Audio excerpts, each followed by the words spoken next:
Have you ever felt alone in a crowded room? We've all been there. It's a strange sensation, isn't it? Being surrounded by so many people, yet feeling like you're the only one in the room.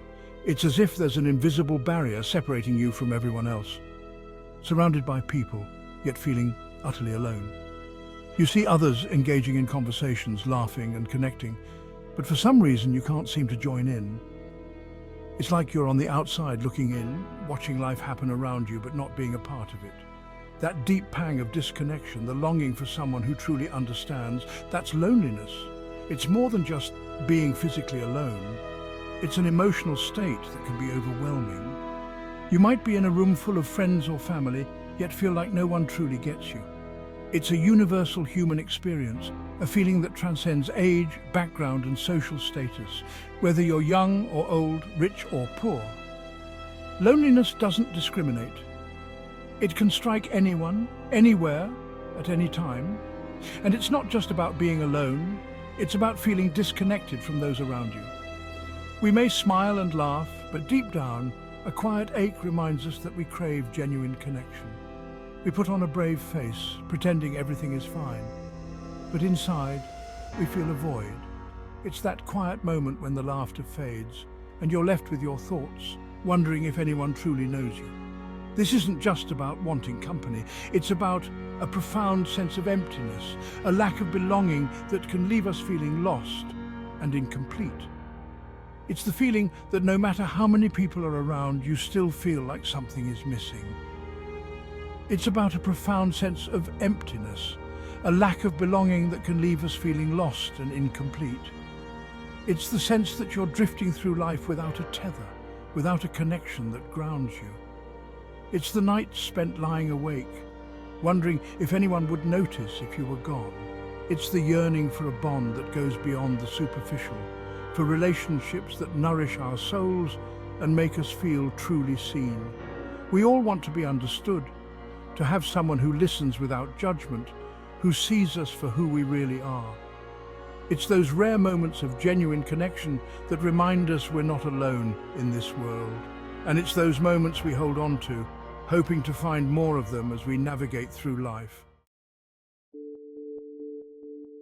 Loneliness and being alone are often used interchangeably, but they are not the same. Solitude can be a choice, a time for reflection and self-discovery.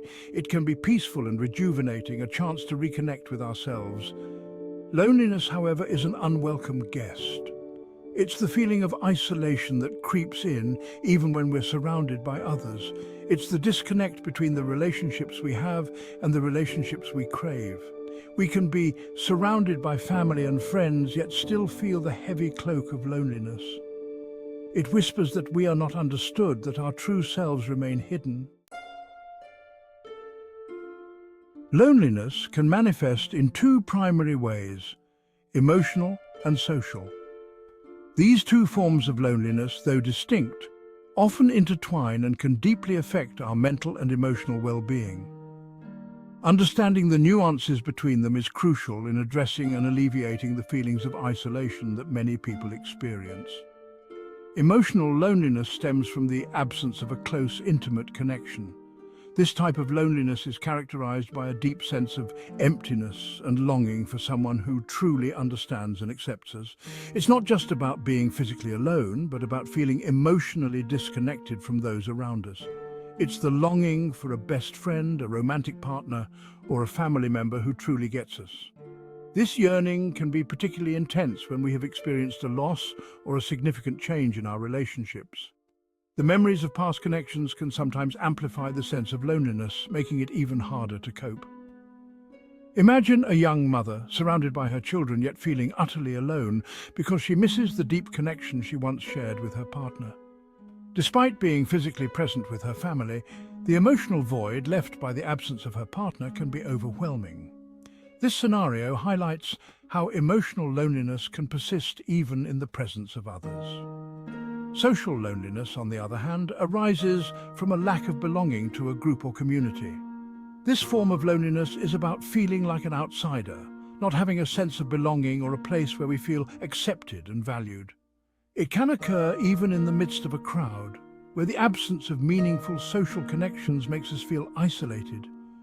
It's the feeling of being an outsider, of not having a place where we feel accepted and valued. Social loneliness can be particularly challenging because it often involves a sense of rejection or exclusion from social groups.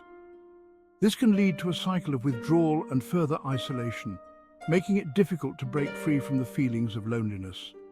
Think of a new student at a school, struggling to find their tribe, yearning to be a part of something larger than themselves. This student may feel invisible, watching others form friendships and connections while they remain on the outside looking in. The desire to belong and be accepted is a fundamental human need, and when it is unmet, it can lead to profound feelings of loneliness and isolation. Why do we feel this way? Exploring the roots of loneliness. The reasons behind loneliness are complex and varied. Our biology plays a role, with studies suggesting a genetic predisposition to feeling lonely.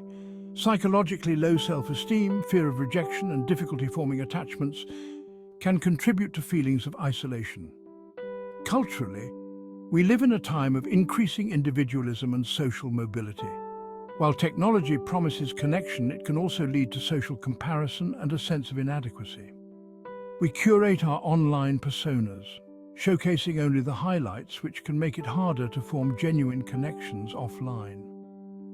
The pressure to succeed, to be constantly on, can leave us feeling depleted and disconnected from ourselves and others. Loneliness, a weight on our minds and bodies. Loneliness isn't just an emotional state, it has a tangible impact on our health.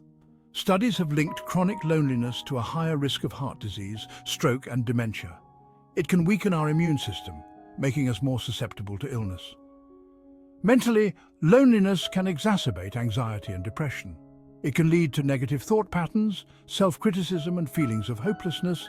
The constant stress of feeling alone can take a toll on our sleep, our energy levels, and our ability to cope with daily challenges. It's a vicious cycle. Loneliness breeds negative thoughts and behaviors, which in turn lead to further isolation. Navigating the path. Strategies for coping with loneliness. While loneliness can feel overwhelming, there are steps we can take to manage these feelings and build meaningful connections. Start by acknowledging and accepting your feelings. Don't judge yourself or try to suppress what you're going through. Engage in self-care practices that nourish your mind, body, and spirit. Exercise, spend time in nature, pursue hobbies that bring you joy, and prioritize quality sleep. Reach out to others. Join a club, volunteer, take a class, or simply strike up conversations with people you encounter in your daily life. Focus on building genuine connections. Be present in your interactions, listen attentively, and be open and vulnerable. You are not alone. A message of hope and connection. In a world that often feels disconnected and isolating, it's crucial to remember that we are all part of a larger community. Each of us has a unique story, but we share common experiences and emotions. If you're struggling with loneliness, please know that you're not alone. Loneliness can feel overwhelming, like a heavy weight on your shoulders, but it's a shared human experience. Many people, regardless of their background or circumstances, have felt the same way at some point in their lives. Millions of people around the world share this experience. It's a silent struggle that often goes unnoticed, but it's more common than you might think. The feeling of being disconnected can happen to anyone, anywhere, at any time. It's important to remember that loneliness is a feeling, not a permanent state of being. Emotions are like waves. They come and go. While it may seem like the loneliness will never end, it is possible to move through it and find a sense of connection and belonging once again. With time, effort, and support, you can cultivate meaningful connections and find your way back to a place of belonging. Building relationships takes patience and persistence, but the journey is worth it. Surround yourself with people who uplift and support you, and don't be afraid to seek out new connections. Remember that vulnerability is the key to connection. Opening up to others about your feelings and experiences can be daunting, but it's a powerful way to build trust and understanding. When we share our true selves, we create opportunities for genuine connections to flourish. It takes courage to reach out, to let others see our true selves, but the rewards are immeasurable. By taking that first step, you open the door to new possibilities and relationships that can enrich your life in ways you never imagined. When we allow ourselves to be seen, heard and loved for who we truly are, we open ourselves up to the possibility of deep and meaningful connections that can transform our lives. These connections can provide comfort, joy, and a sense of belonging that is essential for our well-being. So take heart and remember that you are not alone. Reach out, connect, and let the power of human connection bring hope and light into your life.